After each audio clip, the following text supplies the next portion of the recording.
Greetings, people. Welcome back.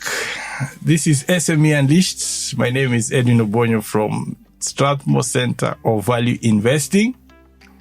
And I'm Robert Yawe from the Strathmore Institute within the Strathmore University.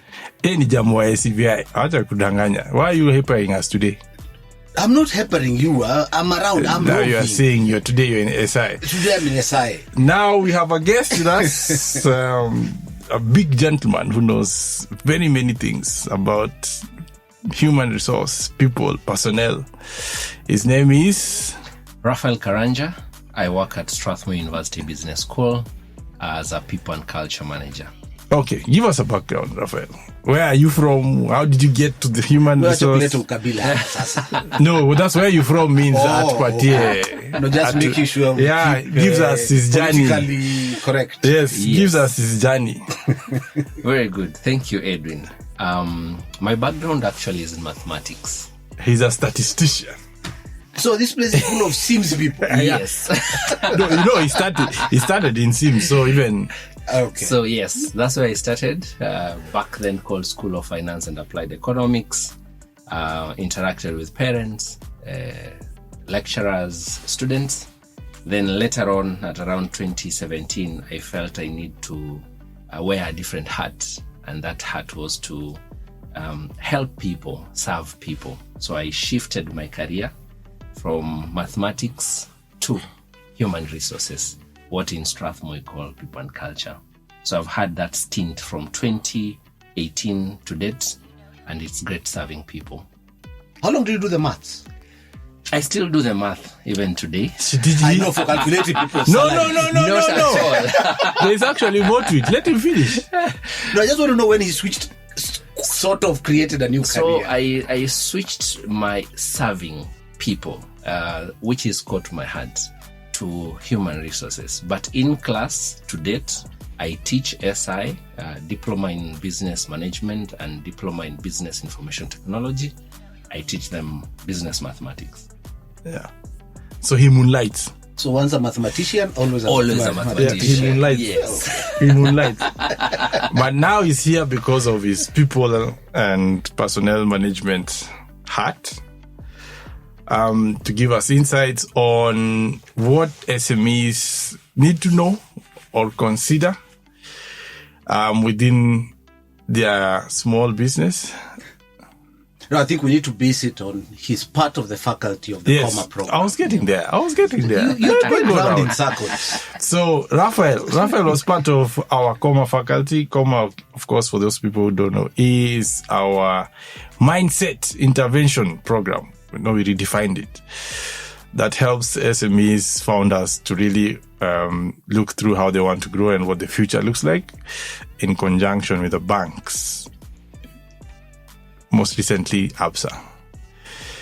So, Raphael, yes. Tell us your experience of being in class as a facilitator of that session. It was a very great experience. I remember the first class coming out of it. It was supposed to be 2 hours maximum. We did 4 hours non-stop. 4 hours? Where were you? Yes, they added 2 hours. So we actually abandoned him. Okay, we did 4 hours. Okay. And it was 4 hours of great interaction, questions, sharing.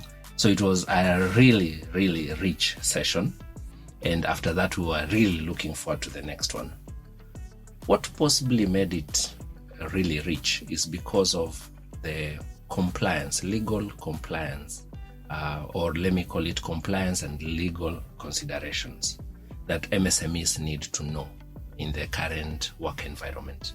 And that was a discussion for 2 hours, because the insights and what we need to do to protect ourselves as employers and know the rights of employees is critical to how we are going to really manage these employees. So it was a really fantastic class. And I suppose it opened all of us, both the attendees, MSMEs who are there, who are the owners of the businesses and ourselves as people and culture or human resource professionals to also what is changing in the current environment. There's a lot of legal, advancements or new things are coming. New court proclamations are coming that are setting precedents. So we need to be in the know. And that was big. But apart from compliance and legal considerations, ethical leadership plays a lot of role in how we have to take care of the people who are serving us in MSMEs. Employee well-being, how are we taking care of our employees? Also, that was a big discussion in class. Training and development, but not necessarily from a point of where you train for the sake of training. You're in MSME. So ultimately then, these employees who are privileged to serve in your MSME need to have the entrepreneurial skills. So how do you train but focused on your business goals that they can help you actually spur your MSME, your company to a greater height? So learning and development also came really in our discussion. Among other typical HR functions that we touched them here and there, of course, and then follow-ups that we are having with the alumni, discussing what they're experiencing and what they need to tweak and adjust. Yeah. Okay, start us off with those legal considerations. What is it that SMEs should know from a people perspective? Very well. Despite the fact that we have an Employment Act and the labor relations laws, at an MSME level, then you consider what HR policies do I have that we all can be able to refer to and can help us manage people. People management and policies have a link. But the policies are not a red card, for example, in a football game. You flash it out because someone has done something wrong. The policies also have to have a linkage to your business goals, your business strategy. So it has to be a changing item. Every now and then you have to review it. Is it actually facilitating my business, or is it creating bottlenecks that will hinder my growth? So we need to be aware of the Employment Act.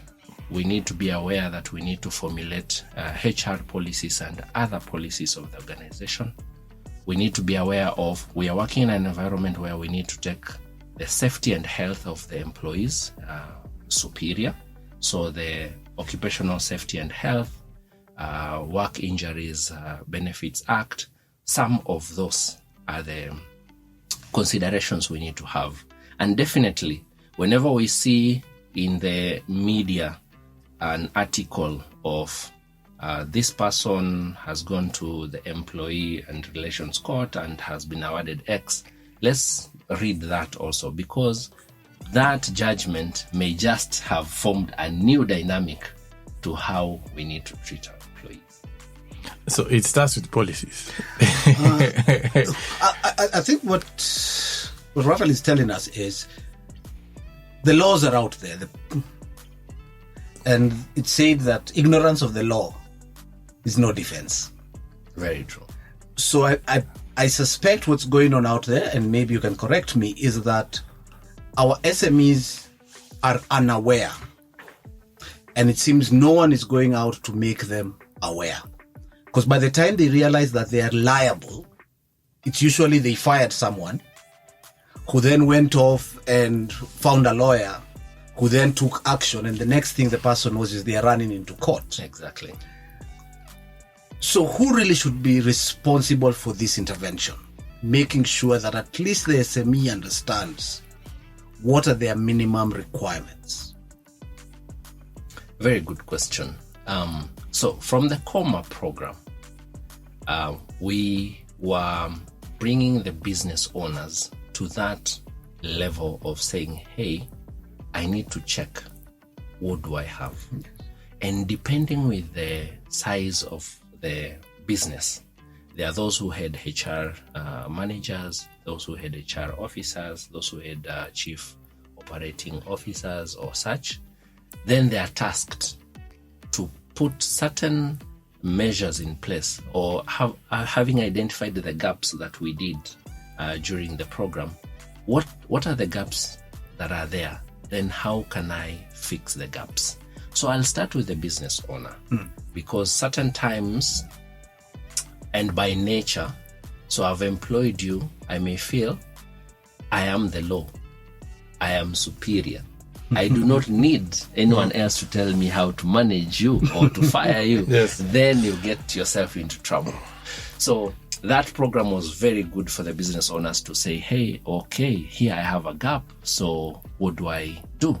Then, depending on the size of the company, they're able to put in place mechanisms to have the policies in place. Check if a policy is conflicting with the laws of the land, then you're in trouble also. So you go back and check, is my organizational policies aligned to the laws of the land? And then well, let me be reviewing this after every 3 years or so. So you keep yourself abreast of what is happening, and also you're in front of managing your people. Talent is key in any MSME. So Yes. this is just part of the way we can take care of the talent we have. You did the first 4 hours. Yes. Which should have been 2. Yes. You then did, hopefully, I hope the second 2 hours was 2 hours. It was slightly more than 2 hours, but not 4 hours. Okay. We did an extra 30-45 minutes or so in the second one, but in the second one, we delved deeper into the leadership aspect, Okay. and employee well-being. What seemed to have carried forward from the first session? Yes. Which were the issues that were more burning, Yeah. which seemed to have transitioned across the two sessions? And to add to that, we gave them checklists. Yeah. The idea was they use the checklist to go into their organization and map up what it is they have or what it is they don't have. So what are the things that are coming out from them mapping out? All right. Very good. So part of the things that made reflection points and moved the discussion to the second session, one was the idea of how do I manage my employees from a performance point of view? Because given I'm a business owner, you don't perform, I tell you you're fired. Okay. Well, woe unto you. If I had a contract and you've not taken me through the due process of firing me, then I have a field with the lawyers. We come back. So Demand. we go back. So they need a contract first. They need a contract. They need a contract. Okay. And with that contract, then you need ways of managing the performance, because that was a bit key. How do I manage poor performance? How do I manage negligent performance, for example? What leeways do I have? Can I just fire? Can I not fire? And a question came in class. You are in manufacturing industry. Someone is drunk. Easily you can say you're fired. But did you prove they're drunk, even if they were staggering? They could have been epileptic. Exactly. So you're saying there has to be a case to prove that he was drunk, meaning So the process needs to be clear. So they learned that fairness in the process, so procedural justice and substantive justice. And that was quite a discussion. Did I take the necessary procedure, the procedure to fire you? Was it fair? Did I have the validity, the reasons? Substantive justice is also clear. So those were some of the items that moved to To the second one. okay. Because now the leaders had to change their mindset and say, well, when I need to pull a decision, I need to check myself. Am I procedurally fair? am I substantively fair? Do I have the just reasons to fire this person? Okay. And within that performance management, you're saying, are they doing well or are they not doing well? Meaning, are you saying they should have targets in the contract? Like, how do you? So yes, we also had a discussion around that, because in any workplace, there are people who are performing very well. There are people who are not performing. And unfortunately, those who are not performing affect those who are performing. So the question was, how do we measure performance? How do we give feedback? Then, how then do we take a decision? So without the targets, without the feedback, how do you take a decision? You need to have a mechanism that these are the targets we are setting. You have feedback, regular feedback with the employee, so that they see, are they improving? Are they stagnating? Then when you take a decision, which also has to be procedural fair, substantively fair, then it's clear that I've done my part and you are covered. Okay. As wearing your mathematician hat. Yes. I have a receptionist. Now, how do I measure whether he or she is performing or not? Yes, because I'm sure it has to be quantitative. Yes. Does it And have to be also though? qualitative. Yeah, it can't be fully quantitative. You know, And qualitative also is qualitative. tough. And, which I think is part of where the issue is. My salesperson is easy for me to measure. Yes. Yes. We have an agreement. I say your performance, you need to do so many calls, you need to do so many sales. But what about when I have somebody who is more of a support person? A receptionist, an accountant, a HR person. Yeah. How do I measure whether they are performing? Because then now if it's not possible, Yeah. it might make it very difficult for me to fire them on performance basis. Yeah. I might just have to fire them because they have grown a beard. That is true. Yes. In any performance measurement, there are both quantitative and qualitative aspects. And the beauty of it, we can measure both in this sense. So a receptionist has certain tasks, receive the clients, possibly make the clients comfortable. Chai. If they have to wait a bit, take cognizant of the waiting time that client. So Robert came at this time, should be seeing Raphael at this time, and that is well done. Scheduling of clients.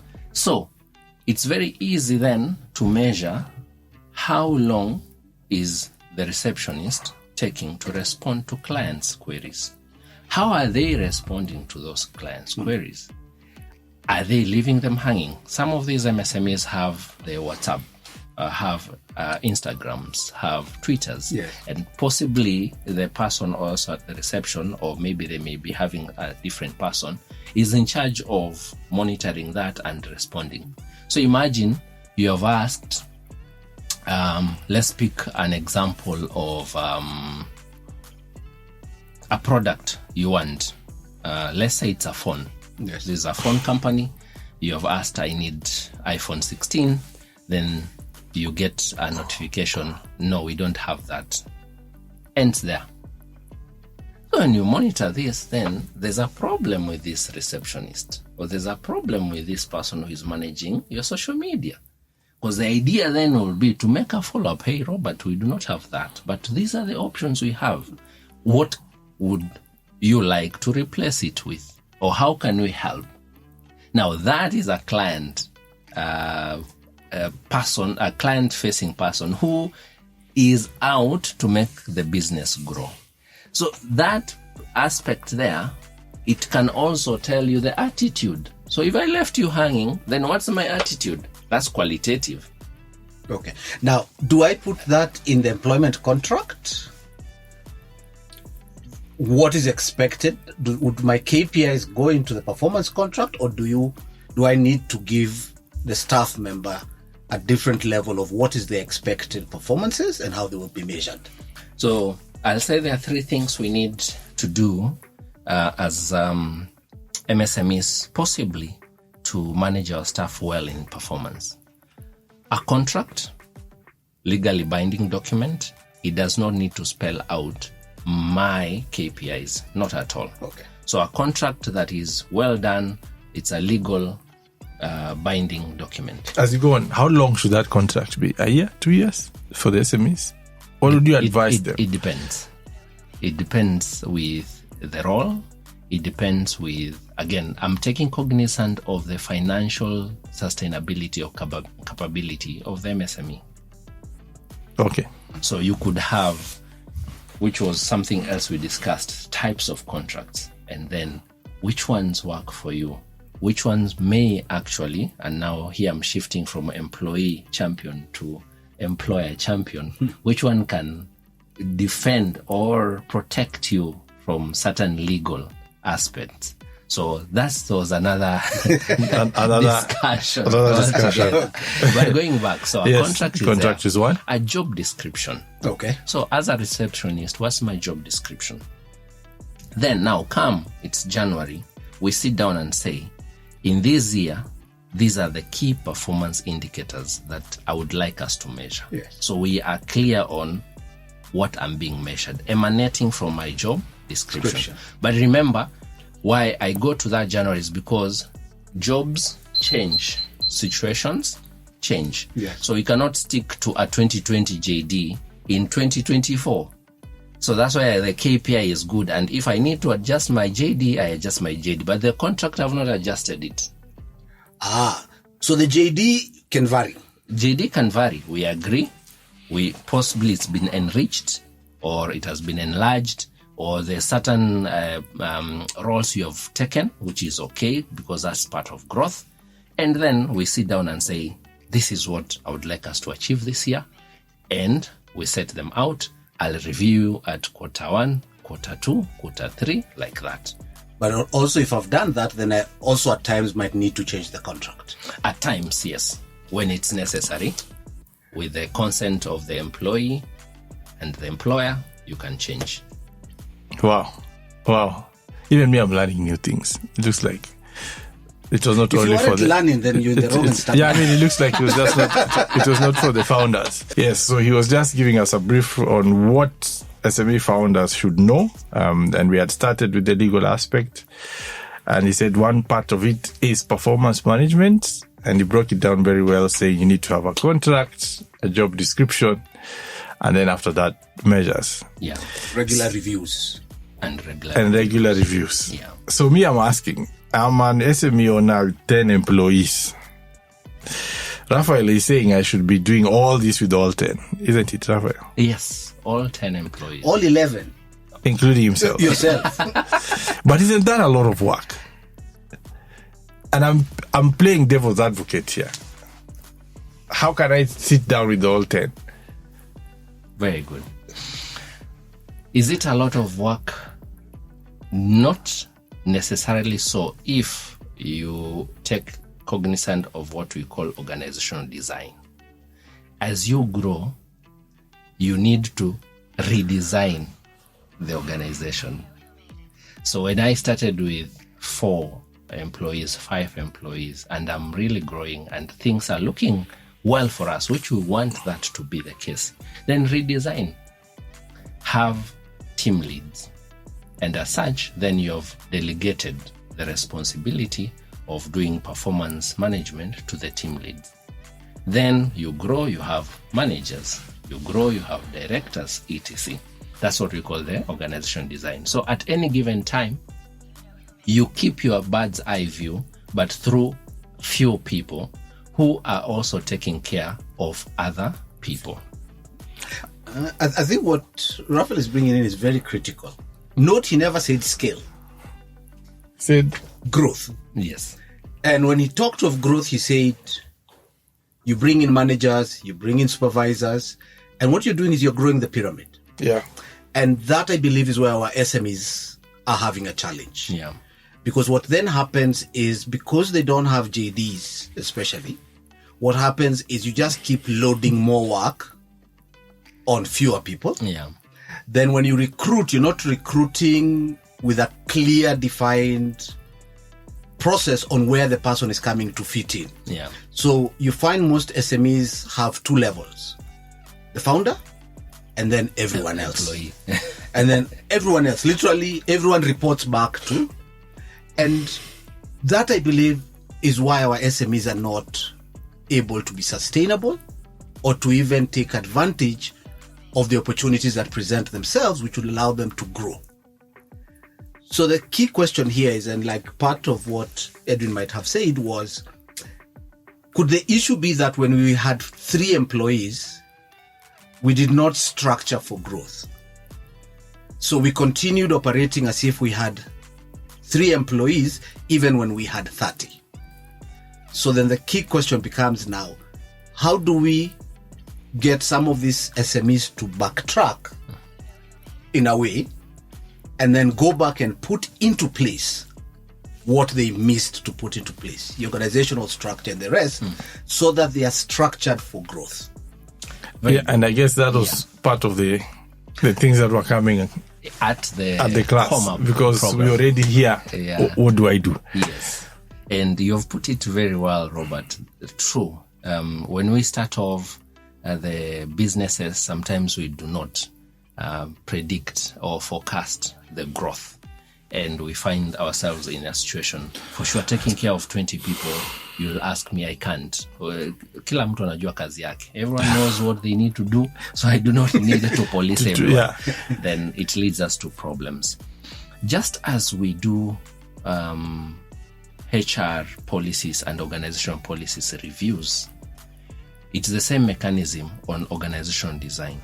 So at a certain time, I will take cognizance also that maybe a certain year, the trajectory was really good, and the business grew or expanded without that consideration of where you're going.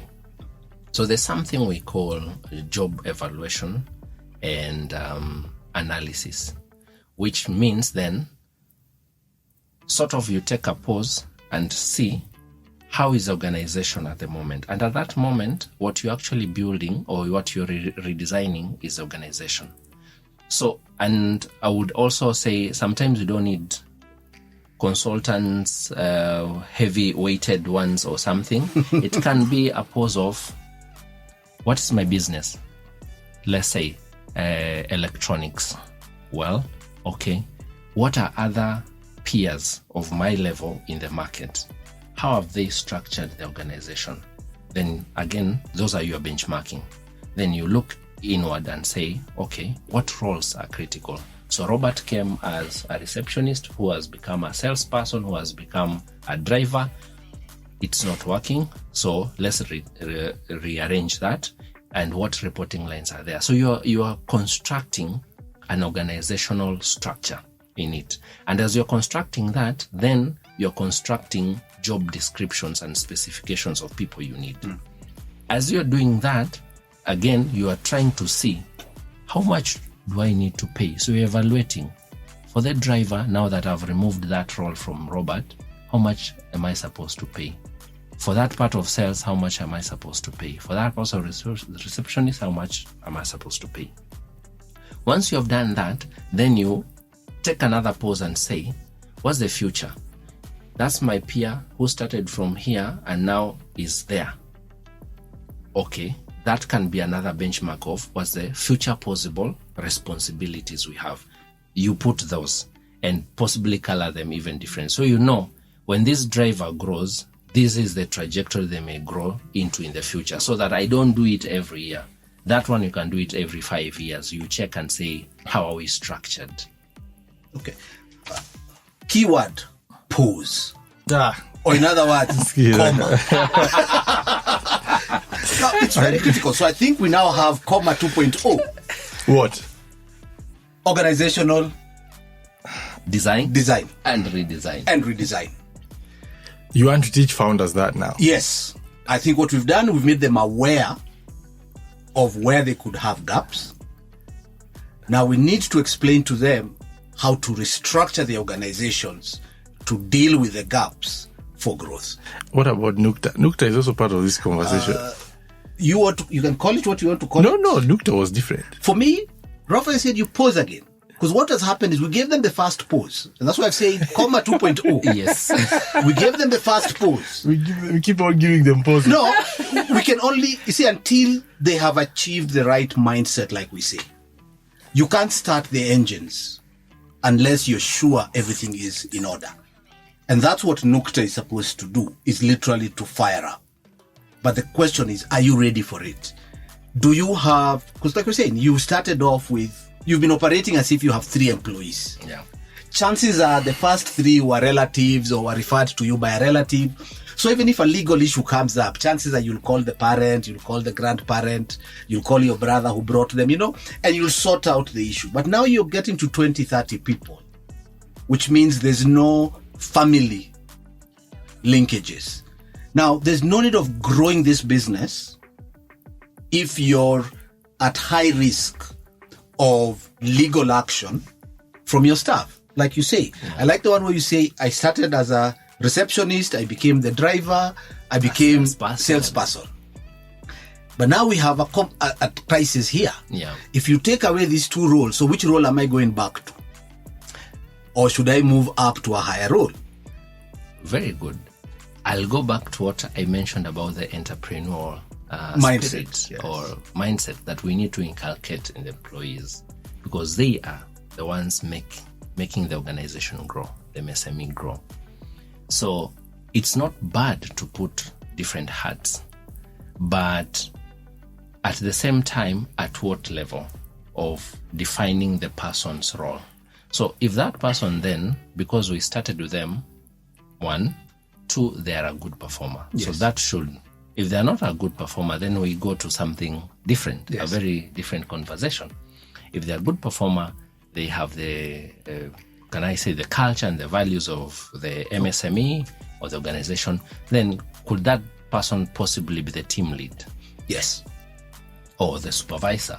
Whichever title will fit, depending also with the financial muscles of the MSME. Because remember also roles, certain times when I call you a manager and another place there's a manager and the salaries are different and people share, then you land yourself into trouble. The trouble of you guys are paying us very less because the other organization. So also your titles have to be really carefully picked out. So in such a case, maybe I may make the person the team lead, but then below the team lead, I've infused people with clear roles. Yes. And this person now is overseeing a team. I've grown someone.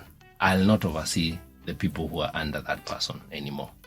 I've grown myself to someone else. As a business owner, I've delegated that responsibility to someone else. And that's how you grow. Partly what you've done now is you've thrown another spanner into the works. Yes.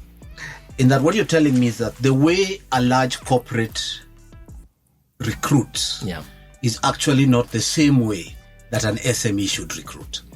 Very true. And also, he's also said about the naming of the roles, because, for example, we've been saying that SMEs need COOs. Perhaps we've been saying it wrongly, because then it has that connotation that to the founder that is that this is a big. But I can create the COO over time. Over time. Now I have a COO who does not know they are a COO. So you don't give them that name, though? Not at the moment. But I know this person has the very skills, and I would like to retain that talent, because when I project my growth in the next 5 years or 6 years, that is my COO. But now they have a very different title. Okay. And that's what I'm saying. So we need. I think on titles it's very interesting, because I believe we met someone the other day who told us he was a chief of staff. Yeah. And so I went out to find out the true function of a chief of staff. And normally it's the number 2 to the CEO. Okay. In the military, it would be the number 2 to a general. In the American government and in most other governments, it's the number 2 to the president. Yeah. Okay. Now, but the interesting thing here is that in this organization, there are multiple chief of staff. So do you see how you'll be a chief of staff in that organization? You have the title. But if I go to another organization, the chief of staff is actually very different. A different role. Yeah. I believe what's important is to understand, like you say, the growth trajectory. Yeah. And Kenyans generally love titles. And they rarely hold... It's a psychology thing. Yeah. But the founder will be hurt. No. And I think that's what the founder needs to come and ask themselves. Why do I need to be called the CEO? I might have founded the business, but it's written everywhere. Founder and CEO. It's written. And that's the mistake I think we're having. And the new story is, if you're the brightest person in the room, then that organization is in trouble. As the head of that organization, you need to learn how to bring on board people who are brighter and even more intelligent than you are. And really, that's the role of a founder. It's to bring the resources together. And I think the resource we seem to keep ignoring is a human resource. We all talk about trying to turn them into accountants, into lawyers, into production experts. No one remembers to tell them, at the end of the day, if you can't develop your human resource, then all the rest you're doing is in vain. Okay, so speaking about development, talk to us, Raphael, about welfare and pay. How does that tie into all this? Staff welfare, let me call it staff wellness.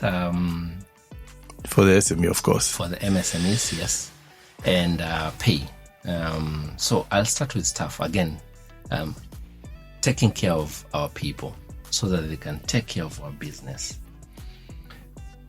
There are certain things we can do at the organization to make staff feel valued and taken care of. We are in an environment where issues of mental health are on the rise. Issues of depression are on the rise. Why? I'm one person at the workplace and at home and at the society or the community. I'm one person and many things are affecting me. So as MSMEs, then we need to put in place certain activities or strategies that can make the staff feel we are taken care of. So, for example, you could have in place physical wellness idea where every month maybe they jump around. They take amazing rest in Karura or they go for a hike, and it also brings in the social wellness into it. Aspects of mental wellness, a webinar, a psychologist on call somewhere so that any staff who would like to be able to reach out or a counseling person, they can easily reach out. In a way, you have, can I say, a fruit salad of many things that our staff can say, I think we are being taken good care of. And whenever I have an issue, I am able to resolve it or get out of it with ease. So staff wellness for now is critical, for sure. If we don't take care of the staff, here in Strathmore, if I could use that as a benchmark, we have 8 dimensions of wellness. So I could pick in that cycle of 8 dimension. What can I start? That will not cost me money, or if it costs me money, very little money. Then first build that culture of wellness. Once that culture has been built, then you can explore what other strategies or activities can I have in place that may be cost. Of course, you have already factored that one in your budget. But it's important that we take care of our staff, more so now than ever before. Let me ask, is it Is it that they don't know, or they do know, they just don't want to do it? No, they can't do it. One comment that came from our nice interactions is, what have I employed you to do? You've come here to work. So work and go home. Now, we are coming from that mindset. Okay. Work and go home. But the environment is showing us, no, it's not about I've employed you to come and work and go home. The human person is vital, and that person will take care of you in your business. So let's take care of that person. So they don't want, essentially. No, because you're saying, I I've suspect employed more you. of it is just like the policies and the contracts and the rest. It's more a lack of awareness, and more because the founder is so busy running around the business, they have no time to stop and look at what could be happening to their staff. Yeah. And I believe this has become more critical. I think we've had a case here of a girl who committed suicide from one of the top organizations. The same happened earlier in the week in India at, again, one of the larger consulting firms. And you can imagine if it's so difficult for an organization that walks around and tells its clients to implement wellness. Yeah. Yet for them, they have not implemented the wellness system. So can you imagine how much more difficult it would be for the SME? And why I'm bringing this is it that our workplace has run too far ahead of the rest of us? And what do we need to do to catch up? Because I think that's where there's a gap. And it's not only at the SME level. We are now seeing it at all organizational levels. Yeah. That however much we can discuss wellness, the problem seems to be how to get it delivered and implemented. Yeah, and I guess that's the challenge. Mm-hmm. In their heads, the founder would be thinking, okay, where do I go? I know you said about these 7 or 8 that we have in Strathmore. Yeah. I'm also sure SMEs will be able to do all 8. No. So they have to pick of the 8 what they are, right? Or which one is important for them. So assuming I am an SME owner of restaurant. Yeah. Right? So I have servers on this side, I have chefs on this side. How do I know which of the 8 to pick? Is it dependent on the industry, dependent on my business? What is the criteria I should use? I would say it's dependent on your organization and the people in your organization. So as Robert has mentioned, the environment has really moved. And let me give it context, if you may allow. Pre-COVID, post-COVID, yes, things are different. Pre-COVID, mental health issues were very minimal. You won't hear such every now and then. Post-COVID, things really shifted. Remote working became a norm. Yes. And other things. Now, we cannot then get stuck. If we adapted in COVID, then it means we, as a business, we need to keep on adapting with the changing environment. I'll throw in another thing. Mid this year, the discussion has been around Gen Z. Those are the current employer. I was going to that was the final session of this. Don't bring Gen Z. I will not bring, but I'm just giving the context that the environment has really moved. Mm-hmm. And as an organization, if we are adaptable enough, then we need to catch up. Now, of the 8, I would say I check internally, as I had mentioned, this is a profile of my staff. And I can even ask, what would you like us to do in terms of wellness? These are the options we have. So, as I mentioned, you could start with 0 cost activities. Let me say, a book club. Okay. That's 0 cost. Because then you pick a book, maybe it's somewhere online, it's free, Ocean PDF or anything, or it's shareable, so minimal cost in it. If it's hiking or cycling, again, you're using your employees' resources to bring in the wellness hub. So then we do an internal data collection of what can we do. Then you start, and we don't start with a bang. Of the 8, you could pick what will work for you, because first, I'll say, critical is inculcating the culture of wellness. If it was not there and you have brought in something, as a staff, I will think, what are they up to? That would be my first thought. What are they up to? But then when you build, you say, actually, they are taking care of us. They are concerned about my well-being.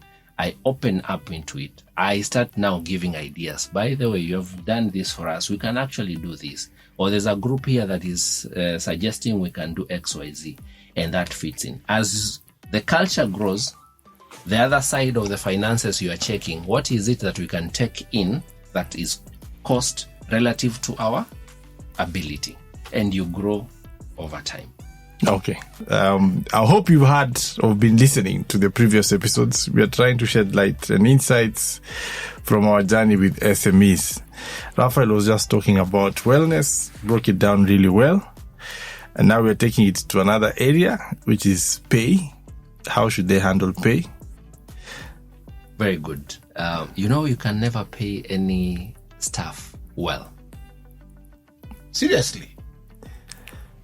Are you satisfied with your pay? Him, don't ask him that question.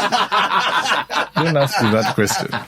So even if that's the case, which is true, most cases, people will always have something. You'll always want money. So, but how should the founder handle that?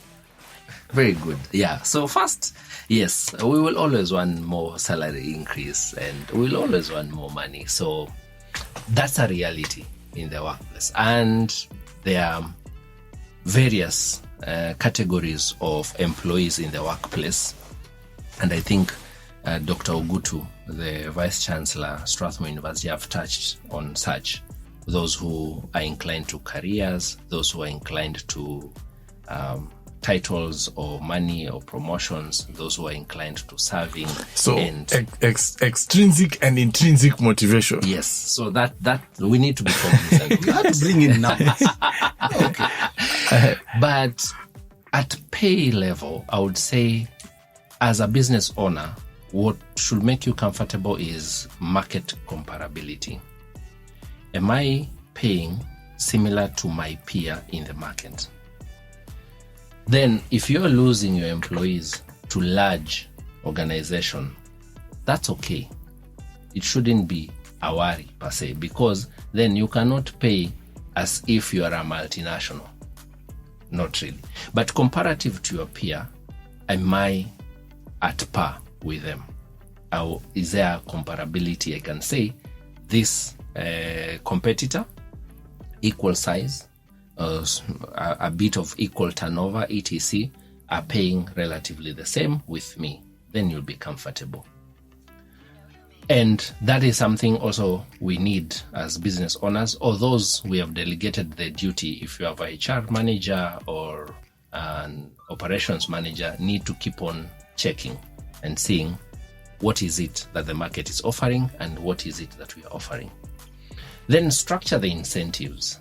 Certain businesses, then the salary will not grow, but by their nature, you can curate incentives or commissions or bonuses so that the staff can say, okay, fine, my pay is X, but what I get beyond the X will keep me here because the other competitor does not give me those incentives or those bonuses that I get, or those commissions that I get. So that way, these additional incentives, what they do, they protect your wage bill. So your wage bill has to increase with very keen look into your financials. Again, you cannot just double salaries because people have threatened to go, all right? It has to be really calculated. But this other side, if I'm paying commissions for sales or I have bonuses for clients served, you see that I can manage because it's not a bill that will be there every end of the month. It will be shifting, and the more it shifts, if it goes high or it goes up, then I know the business has actually gone up because that's the number of sales we have done or the number of clients we have served, etc. So to summarize it, market comparability, then check on the incentives side more, only add your wage bill, the salary, very taking cognizant of your financial growth. Be careful on that one. I think it's more of what to think than about here is, if I'm an SME and I'm losing staff to go to large organizations, then really there shouldn't be much panic. In fact, you should be happy. But if they are moving horizontally, then I should be concerned. Yes. Because I know chances are they are likely getting the same pay. So why did they move? Yeah. So most likely it's either a work environment or something else that's making them move horizontally. That's true. They should be happy because if you lose someone and then they are the COO of a big bank, a big organization, you should be happy. No, I understand Network that. effect. Robert is saying that founders should do exit interviews essentially if they are moving laterally. Yes. It doesn't matter if they are moving to a bigger organization. Yes, and I think it's that relationship where you're telling the staff, if you're leaving, let's not leave in bad blood. Yeah. Because don't forget you might still have to come back. Yeah. And I think I loved that. I worked for one of the top 5 audit firms. And it's the only place where we used to make fun that your boss would actually show up and show you an ad in the newspaper and ask you to apply. And if you go, he tells you, don't worry, if you go and it doesn't work out, your position is always... Exactly. So I know somebody who left and came and went back, has worked for the organization, I think 4 times in the last 20 years. Mm-hmm. And you'd leave, go work, come back, go work, come back, go work, come back. So I believe what we need to understand and what you're really saying is treat your employees as human beings. Yeah. And even if they are leaving, it's good for you to understand why they are leaving, because it also allows you to know whether you need to change anything, especially if they are leaving horizontally. Exactly. But if they're leaving vertically, then also ask yourself, what is it that I've done well that has allowed me to develop this person that they're actually appealing to move to? And those are the ones. To me, I would now even put a wall of all the ones who've moved vertically. And remember, as Robert says, the exit interview should give you data to help you grow. So we need to have the courage to accept that feedback, because most often we are giving the feedback when I am working for you. Yes. Now here you're being given feedback. We need to be open and have the courage to accept that feedback. Number 2, what he has mentioned about having an exit that is very well done, you're creating what I would call a staff alumni.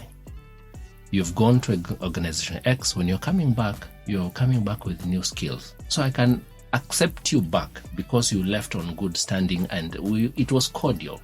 So you've created a staff alumni across the industry who, if they come back 2, 3, 4 of them, your organization will not be the same again. They've come back with so much skill. On time. And then you have growth, and that's your best way to grow because they have the culture. Exactly. Okay, and I don't know if they'll come back anyway.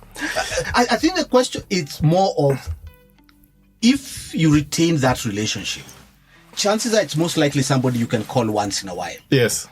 And now suddenly as a founder, you also now have a team out there of advisors who know you, know your business, and they're objective. Yeah. And chances you most likely don't even have to pay them as such. Yeah. It could just be you call them and you say, what are you doing Thursday? Can we have lunch? Yeah. And you sit, you have lunch. And I believe that's when we say that it's lonely at the top. It's because you have refused to create a network at the top that you can be open with.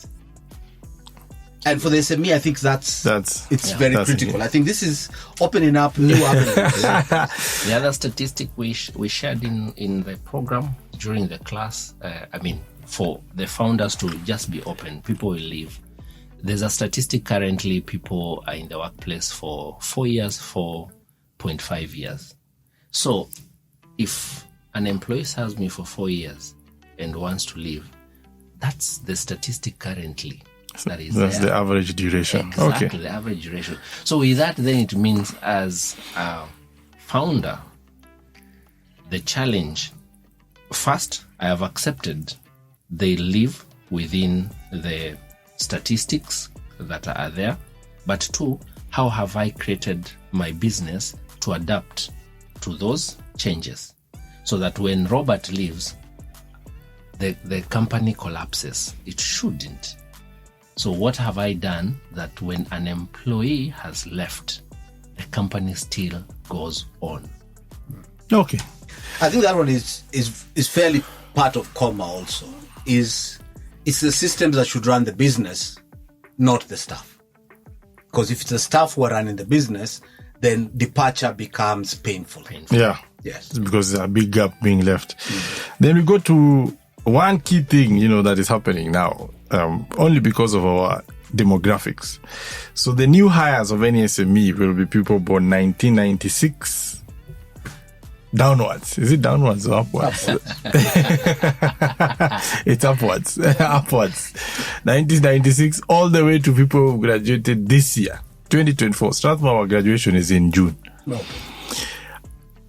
And this is a special demographic. And we call them special in a very positive way because they want change, they want things to be different from what they have known. I know Robert has his own view on. Let me tell you, do you know why we have a group we call youth? Mm-hmm. And it's not a permanent state. Yes. So at some point you're no longer youth. Yes. The behaviors are the same. Whatever you people keep talking about these Gen Zs, I was a Gen Z in the 80s. There's a reason I've not used that term. I was a Gen Z in the 80s. Yes. I job hopped like madness. At one point I literally summoned my boss. So wait. For a meeting. Wait a minute. No, I needed to put it straight to her. That there are ways to deal with me. Okay. We had a disagreement, and when she wanted to fire me, I got hired. I got transferred to another department. When the word went round that I actually summoned my boss. So okay, but we are giving Raphael a chance to explain how the employers I want to make sure that my position is clear from the start, that there is nothing special about this age group, and that is why it terminates. Okay then. We say 18 to 35, you're youth. The day you're 36, Kusha, You're out. Now you tell me, what do you think will change? What changes is the things in life? You're married, you have children, you have mortgages to pay. All these fancy things you were dreaming about when you were younger come to an end. Fees must be paid. Reality. Parents are aging. The same things that happened 100 years ago shall happen to them the day they turn 36. So this business of trying to treat them like they're special, we shouldn't. They're special is what is causing the problem. But let's ask Raphael for his opinion. Raphael, that was my opinion. Now give us the professional that's one. what I'm wondering. You see, Raphael should tell us. Okay, should they be treated differently? Essentially, based on what he's just said, should they be treated differently? Are they different? Sorry. Or all this is noise? Because they are the new hires of all these SMEs, to be honest. Yeah. And me and you know, we had an annual HR summit here in the university a while back. We did. And the conversation about that generation from all the HR practitioners that were here is that they were different, or they are different. Why wasn't I called for that? It was right, yeah, I mean, yeah. it was open to the come into my public. inbox. And the conversations were rich. So tell me, Raphael, or tell us, or tell the listeners, what happens there? I'm reflecting at Robert's realistic analysis of life, but I tend to disagree. The current workplace is a complex workplace, and we're dealing with many things, many complexities. than ever before. Yeah, employees want to go to work in Crocs. Seriously? Yeah. Yes. We are dressed down Friday. No, this one is daily. Sweatpants. No. You don't note. And I'll give you. Wait, Raphael speaks first. No, I want us to let's have this as a true discord. Yes. When Mark Zuckerberg came to Kenya, he was wearing a hoodie and jeans. Okay? Yes. That's supposed to be the in thing. The in thing. When he landed in Nigeria, he was dressed in a suit and a tie. What happened on the flight from Nairobi to Lagos? Because he knew when he got to Lagos, he was going to meet a serious, sad to say, president who does not tolerate you either come here in an igbada or a suit. I don't care who you are. You want to run your business? Fine. But if you want me to do business with your business, then my rules shall apply. And the same applied everywhere. Okay? And for me, it's this. Let's not confuse fashion and all these other things. And you look at it. The last place you can have this conversation is at Strathmore. We have a dress code. We do. Why haven't you changed this to deal with the so-called Gen Z? No. You shall not come into here with spaghetti tops. You shall not show up here with half-cut trousers. Why?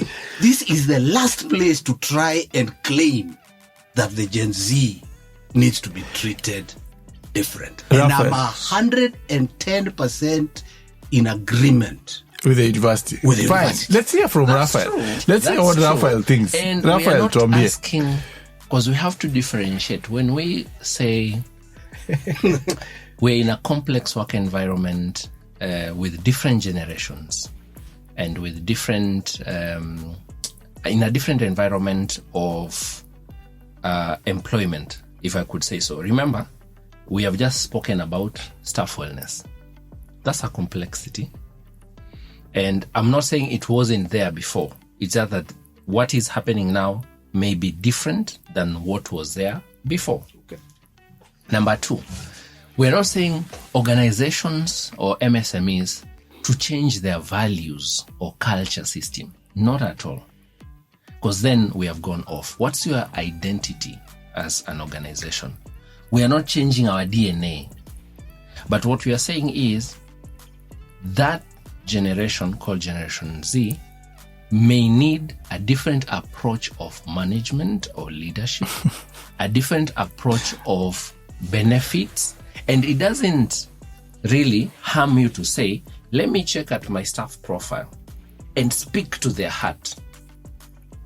Or I check out my staff profile and speak to the way I'm going to manage them. All right? So, for example, if we have been having barazas, a CEO or the founder comes, it's a Friday afternoon, we all have to sit in a room and discuss. You have a Generation Z that is asking you, by the way, why don't we just do this on the go? I'll be on my way home as I listen to you.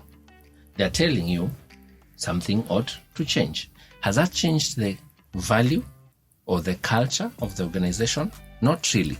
How am I adapting to speak to the hearts of these people, of this new generation? And what value are they bringing? If I dismiss them, so where then is business innovation? Because that's the other thing a founder should be asking. How innovative are we? And where is that innovation coming from? Is it 100% from you as a founder? That innovation should be coming from our employees and the young employees that we have in the organization. The Gen Zs are coming in with new innovation. So it's about just changing. Okay. I guess it's a welfare and incentives thing. The benefit I have is on the other end. Yeah. I work with startups and innovation. Mm-hmm. And there's been a misconception that young people can come up with innovations. All the great innovations are people over 35. We are all basing outliers to create policy. Which is statistically true, to be honest. Yes. What I'm wondering is it one person coming with the innovation, or is it ideas that you have been bouncing off and listening from each other that brings out that business innovation? I'll take you to, I'm sure you've heard of a company called Intel. Yeah. Yes. Okay. The fellows who formed Intel, which was about 50 something years ago, Yeah. they worked for another chip company. They tried to sell the concepts within that chip company. It didn't work. The founder was set in his ways. They then left and formed a totally different organization to run with. And what I'm trying to get to is, if an organization has reached a certain level of maturity, it's very difficult to bring in change or innovation. And the sooner that this generation realizes that the change does not have to happen in that organization, but go in and acquire the necessary skills, the necessary connections from there, then now make the leap to an organization where you're not jumping. If the Gen Z were genuine, I should see them working for Safaricom for 5 years or 3 years, then switching from Safaricom to go and work with an SME, because they have realized that, one, I will have better impact if I go and work for this other business, even though I'll take a 50% cut in pay. But they will not do it. They will instead try and turn the large corporate to try and turn around. You don't turn a ship on a dime. But to be fair, Raphael, I said the culture shouldn't change. No, and that's what I'm saying is that even with, if the business is set in its ways, let's stop trying to rattle it. I'll give a second example, the iPhone. For Steve Jobs to get the iPhone built, it was not done within Apple. He literally had to create a team in a totally different building with no linkages. The only link between Apple, the old business, and the iPhone team was him. He was the only connection. Otherwise, all those things you're talking about, guys would show up whenever they want. They would come in the middle of the night to work. They would work for 6 days on a row. They would vanish to go off to a jungle somewhere to relax, because that organization was built for that kind of rapid changes. But he did not touch the established business. The established business was allowed to remain. It's called the cash cow. Can an MSME do that? No, but Yes, they can. the issue still is. And that's why I say that the best place for innovation is in an SME. But the issue still stands. But the question becomes, if you've come straight out of university, chances are you don't have much innovation. Which is why I said, if a young person fully believes they're innovative, go and understand structures and the rest at a large corporate, then go and implement your radical thinking at an SME. The SME is likely to be more receptive. Mm-hmm. Chances are your conversation will be with the founder, so you can actually infuse the founder with new ideas. If you're in a large organization, you're an employee talking to an employee. You all have KPIs. And we look at it. Today, look at what has happened with Safaricom. Okay? Safaricom had become a cash cow business. Starlink shows up. And within a month, what I used to pay Safaricom for 5 Mbps, they are offering me at the same price today, the same, 10 times, 5 times more for the same price. Why did they do it a month ago? Because the KPIs at Safaricom are revenue-based. So, until there was a competitor who showed up and created a price war, now suddenly I'm getting offers for 5 times the bandwidth. In addition to that, they will give me 3 phones with data linked to my fiber link. And I'm sure at the end of the month, which is I believe at the end of the week, they will now tell me, we can give you a connection to your house because during the day you're in the office, we can switch your bandwidth to the house. It's only pressure that causes an organization, a large organization, to change. The small organization will change because it gives them a chance to grow. So if I was to go back to your conversation on the Gen Zs, let them go into SMEs and make change, and stop on one end claiming they want a certain kind of environment for work, but they still chase the pay. And like you said, we all chase the money. In the West, the reason why you can talk about this in the US is we have examples of people who took cuts in pay. Why? Because they'll get more at the new job beyond just pay. In terms of the job. My contribution just in as you two conclude, sentences yes, will be, one, I reiterate, the generational changes does not mean you change your values and your culture. Yes. Your DNA has to remain your DNA. Which is set by the founder. That has to be there. But number two, then on people management or employee management, I would say, I think I need to adapt. The way I was managing an employee in 2015 shouldn't be the same way I'm managing an employee in 2025. But the critical data that will be speaking to me that makes me adapt and change my people management will be the generational profile that I have and how that is being done, or the processes that needs to be changed. It's coming from the generational profile of the staff I have. That I will say the Gen Z have enabled us as employers and founders to rethink how do we manage people. But changing the values and culture, then we'll have lost it. So Raymond has given us, Robert has given us a lecture today. Indeed. on what needs to happen with the people who are just straight off from campus and joining the workplace. Anyway. Just in closing, I think what I want to say is from what Raphael has said on the SMEs, and I believe what the SMEs need, what we need to look at here is that two business opportunities really have presented themselves. Somebody who can offer a template on employment contracts, policies, and the rest as an outsourced service. Because I think to the SME it will be difficult for them to bring in all the skill requirements. And secondly is even the wellness one. It actually is somebody else can run the wellness for you externally.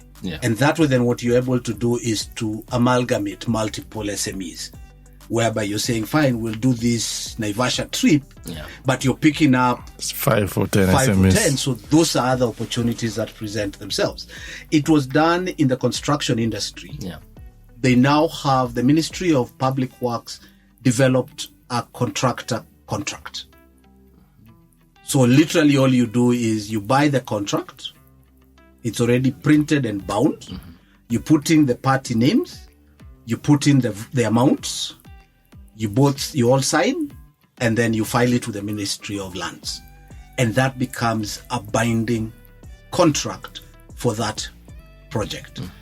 I think that is a place where HR can look into, so that when we go to an SME, we are not asking them to try and recreate the wheel. You're telling them, here are the wheels ready.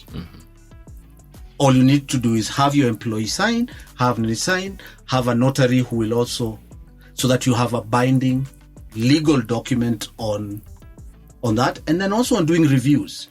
It's easier for that SME to bring in an expert like you for 2 hours a month, where you can come and help with some of these. And I think that's part of what we also need to start imparting to our SMEs. You don't have to bring everything in-house. You should be able to do it. To outsource. Thank you very much, Raphael, for the show today.